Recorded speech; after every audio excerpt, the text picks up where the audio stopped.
Christine Ohuruogu. Could you pronounce your surname? Ohuruogu. Ohuruogu. Yeah. Okay. So for those who are listening out there who didn't know how it was pronounced, there it is. Yeah, you know. How you been? I've been good. I've been good, yeah. Tell me how the season's gone for you, because obviously we didn't see you out in Barcelona with the gaggle of medals that were won. You weren't amongst them. What happened, and why did we miss you this year? I think this season has gone well. I think it's very hard to quantify how the season goes, because you always look at it in terms of medal count and PBs and stuff. But I think in terms of setting up like a good training framework, in terms of getting fit and being pretty sharp, I think I succeeded. I mean, I opened up the season well. I opened up the season a lot earlier than I would typically open up with a 400, and that went well, so that kind of proves to me that training went well. Unfortunately, I did get injured, I think maybe a month after that or so. What was the injury? The injury was a torn rec fem. Which is one of the major quad muscles, which is just kind of just in front of here. So it's a major muscle for sprinting. Was it a big one? It was. I mean, they kind of told me it was a significant injury. You can't do nothing without your quads, can you? No, you can't. You can't. There's not really much you can do. I think typically what I had, it's a normal injury that a lot of sprinters get, but I think mine was unusual in the fact that it was quite high up. So the tendons were affected as well as just the muscle. That is typically a footballer's injury. So they weren't too sure how I would cope with the fact that the quad was torn. And I didn't think it was that bad. I think for something as bad as it apparently was, it didn't feel that bad when it happened. So, you know, I played it down a lot. I didn't think it was anything to worry too much about. But I think it was only when we had scans, I think after it settled, the injury settled, and we had scans, I could actually properly see what the damage was, and it didn't look too great. So, but at the same time, I kind of hung on to the fact that I'll be going Europeans, only because I'm just a very stubborn person by nature, and I just refuse to be, I just refuse to listen at times. I kind of like to set my own goals and my own path, and I don't like other people telling me I can't do stuff. So, I mean, but I think in that was good in a way, because that kept me focused on jumping on rehab. I think if I had known that I wouldn't have gone to Europeans, I might have sat back on rehab. I might not have pushed through, watched my diet. I would have just taken it easy. And I think I was happy that I had Europeans always in sight anyway, even though I probably might not have made it, because I think that it gave me something to focus my rehab. It means the first 3-4 weeks of rehab were intense. You know, I kept my fitness up. I was looking after the leg, doing everything possible that I could do. I went out with the team to Portugal, where they were holding camp. Yeah, where they were preparing, and that was I had mixed feelings about going. I wasn't too sure I'd like to have been there. Did it benefit you? It did. No, it did. I'm happy I went. It was of great benefit to me. I think it was good from a mental point of view to still be part of the team. I was going to say that. Yeah. To train, and sometimes you have to feel the pinch. you have to see the bottom to realise where the top is, I suppose. Exactly. You have to be in that environment. It was uncomfortable for me being around people who are training and preparing, and I know for a while that I was part of the team, but I wasn't part of that.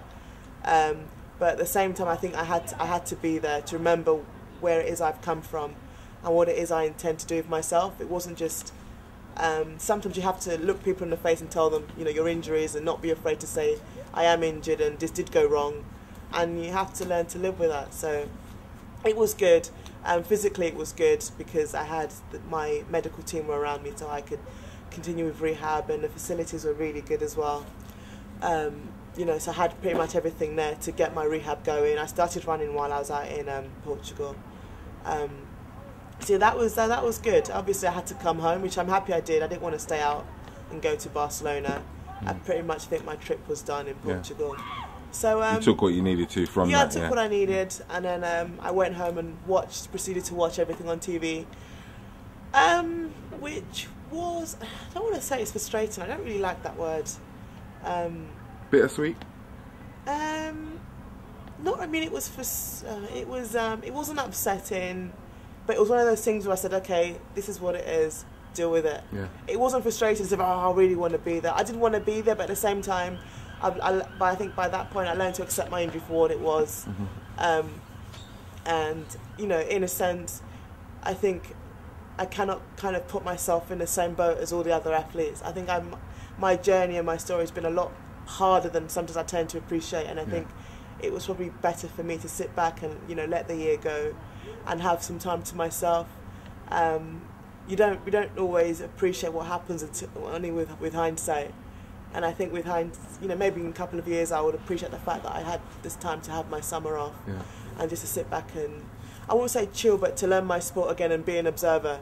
I think when you're in the sport, you don't see, you know, you don't see the wood for the trees. You don't got that see detachment anything. when you're not You don't actually see in the anything. mix. You're in there. You're under pressure all the time. You get swept up by the media and what they expect of you. Yeah. You get swept up by your own goals and what you think you should be doing. Yeah. And sometimes what you think you should be doing is what you should be doing. If you get what I mean. So it's been nice to take a step back and start learning the sport again. It was good to watch the 400s. It was actually just good to watch athletes and how they cope with it, and it was nice to watch the athletes that had won and to know that I was no different from them. I know how to win. Sometimes when you step out of it, you think, oh, you know, if I was in that position, would I know what to do? And, you know, do I know how to win? And everything I've achieved seems so distant, but it was a time for me to sit down and say, listen, I do know what I'm doing. I do know how to run well. It's not something that was a fluke. It was years and years and years of planning. So it was nice to just to watch and know that I was part of that. And just because I'm not part of that, that doesn't necessarily mean I won't be part of that again. Without kind of making too much noise about 2012, but that pretty much is where it's going to have to come together. And every day that moves forward, we're getting that bit closer to 2012. Does it become more and more daunting, the whole prospect of 2012? Or are you one to be overawed by the occasion? You don't seem to be. No. And I think my first major champs was Athens. Yeah. You know, that was the first as a senior competition. That was the first, and I think considering it was the first time I'd been at a competition of that size, I think I handled it pretty well. You got semi-finals, right? Do you know, I missed out in the final by 0.01. Yeah, I remember. So that was quite good. But I think coming away from that, I was happy with how I dealt with that. And yeah, I think I'm very good at knowing how to prioritize things in my head. And I definitely would hope that experience I have in dealing with stuff will stand me in good stead going into 2012. I believe it would be. I think that I definitely believe that. You know, I don't know. I have a feeling that coming to London is just it's no coincidence. Yeah. It's our destiny. Dare we say it? Yeah, and you know, I just think that all the experiences that I'm having and I've had, and I will continue to have, I'm hoping will build me up as a person, so that when 2012 comes, you're prepared. It will. Yeah, I think that's the only thing I'm riding on. Really, I can't really ride on anything else. I don't really know what it's gonna be like, but I'm just praying that everything I have, all the experiences I've had, I can draw upon those. Those experiences have been positive, negative. I mean, if the next 4 years went like that, could you survive? Could I survive?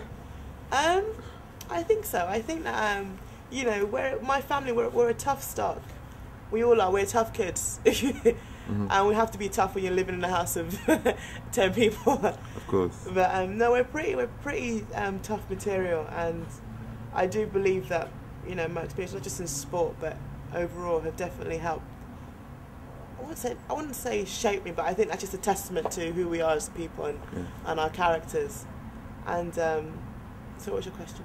No, it was literally, can you survive? I know you can survive. Oh, yeah, but I mean, I'm alluding to the fact that there's been ups, there's been some serious downs. And obviously that's not, like you said earlier in the interview, that's not normal. It's not a normal athlete's career. So it's kind of, you've been steeled differently, haven't you? I kind of feel honoured, to be honest, to have the wealth of experience I've had. Unique experience, isn't it? Yeah, I mean, to be honest, it's not nice.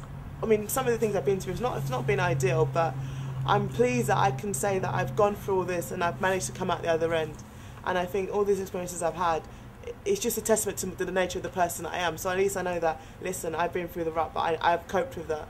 And I know that pretty much a lot of stuff can't compare to what I've had to deal with. And that kind of gives me a lot of pride knowing that I can cope. Lloyd's my coach. He always says to me that, you know what, Chris, nothing's ever going to be as hard as 2006, 2007. well, you didn't have a clue what was happening. You basically just trained and trained. You know what was going to happen. You didn't know if ever you could ever make money in the sport again. You know, I had so many options. Well, not many. I didn't even have that many options, but I had so many different thoughts, and we never kind of knew which platform we were standing on. But Lloyd would remind us that, you know, do you ever think things will ever be as hard as that? And sometimes I don't think they would be. So it's nice to always have that at the back of my mind, and to know that I'm someone that coming from, you know, I have an artillery of things I can draw upon. So battles and rivalries. Looking ahead, you know, none of your main adversaries have come out this year. Really, it's been a bit of a sabbatical for them. Your son and Richards, and of people of that ilk. You looking forward to getting back on the track and doing? I am. Do you know what? I love running. When I'm fit and I know I've worked really hard, it just flows and it's beautiful, and it's beautiful to do. I mean, Australia. I mean, the main competitions, I loved them because everything just flowed like clockwork, and I was someone who now I probably wouldn't recognise. I'm someone different when I compete. I think it's probably why. Sometimes why you doubt if you can do something, because you don't quite remember the person you were when it happens, you know, as a different person. And I love being under that kind of pressure. I love, you know, setting my own goals and working towards that. I love the intensity of it. What if there's anything? I mean, winning the gold in London 2012 would be spectacular. Oh dear. You know, and I'm sure you visualise all the time. But what else could you do in this sport that could kind of leave an indelible mark on it once you've maybe departed, or once your best years are behind you? I mean, I believe that sport is just a vessel for us to do other things and just to open other doors. And I'm so fortunate in the different things I've been able to do. I'm definitely been touched by wanting to do more community work. Even if I was to leave the sport tomorrow, I think what I've managed to learn and pick up will definitely throw me towards that end of things. And being able to work with young kids and stuff, you know, young kids and young people, I think that's definitely where my passion is. And I do believe that we've given what we've got, we've given what we have to share with others. And I think if you cannot do that, then no matter how many gold medals you win, no matter how many world records you create, if you cannot give something back from what you've learned, then in my opinion, it's completely useless. Me winning gold is completely useless. It's nothing if I cannot do something with what I've got. And I don't necessarily mean do something in terms of just making loads of money and going to, not that much, you know, going to parties and being announced as Olympic gold medal. You know, that doesn't mean anything to me if I cannot do something with that.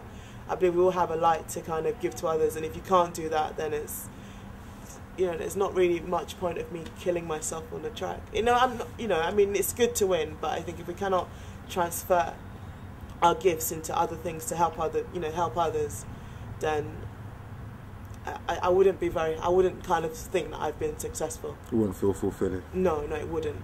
I wouldn't, you know, it's absolutely, you know, people can't see what you've done beyond the medal. Yeah. You know, it'll be nice, but for me, that's not really where I want my life to end in the sport. Thank you very much for your time, Christine. Thank you. Appreciate it.